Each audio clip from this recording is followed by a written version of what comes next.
what advice would you give your younger self?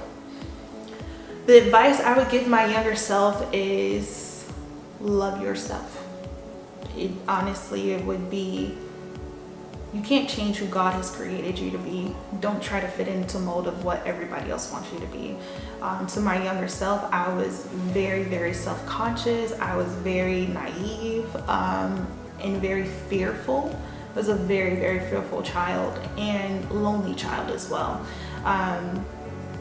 So I would say being just confident in, I don't even think it's about confidence, because confidence is something that you grow into as you get older. But I would just say just being conscious of, like, you can't change who you are. You can't change your face. You can't change your body shape. You can't change any of those things. And if people don't like you, then the hell with them. At the end of the day, well, I can't change who I am, and I'm not gonna keep trying to change myself so that you will like me as a friend. I was that child. I wanted people to like me because nobody liked me. And I always question myself about, like, what did I do? Why don't people like me? Why I don't have friends? Very lonely kind of path. But I also understand it now, and the gifting is that sometimes God keep certain people and kinds of people away from you so that you don't take a certain kind of path. And a lot of people like to say that, certain giftings come with loneliness, but you're never lonely in your gifting, because God is always there with you, and he sends the right people at the right time for you. So for me, it would just be comfortable in who you are. And that would be my advice to anybody at a young age. Be comfortable in who you are. And how do you turn failure into fuel for growth? I would say for every platform, of every position, of every aspect of life, is that you want to take your failures and turn them into growth, and you want to grow from them, because every mistake is just a stepping stool to learn something. So if you are still stuck in your failures, that's a mindset of shame, and that's a mindset of condemnation, and of just completely telling yourself that you are incapable of what the Word of God says, because he said old things are passed away. The old things are gone. So those mistakes, use them for his glory. The mistakes and the things it is that you have done in your past, use those things to have testimony. It says we are overcome by the blood of the Lamb and by the word of our testimony. The blood of the Lamb is everything that had to be put to death. We're overcome by that.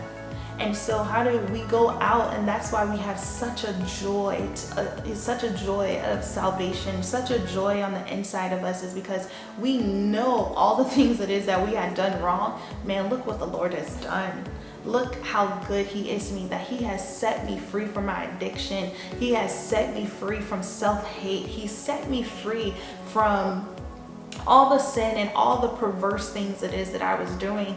And he has set me free that I can go and tell somebody else, to bring them out of captivity, that they will be set free to come into a love of the Father that is everlasting and ever so true. So how do you change that? You use the broken things and you bring them back together, and you stand on them. That's why we are exposing. We expose darkness by saying, yep, I used to do that. I used to be a little alcoholic. I used to be drinking. I used to be doing all that. But God, take out the taste out of my mouth. I don't even desire that no more. I don't even desire that old lifestyle. Now I'm free. I'm so free. That thing does not have a hold on me anymore. I'm so set free. And so I go and tell that testimony to somebody else, especially the people who know you, who knew what you were doing. And you'd be like, man, you don't even look the same way no more. You don't even act the same way no more. Like, so what is it about you? You'd be like, man, let me tell you about the God I serve. That is overcoming. That is how we overcome and take our failures and turn them into victory. And so we just coming into Christ, that we take all the things it is that we have been through, and you're gonna learn you're going to learn a lot about my life. And honestly, a lot of times when people hear my testimony, not just my testimony as an adult, but when they also hear my testimony is like when I was a kid, and they'd be looking at me and they'd be like, you don't even look like the type.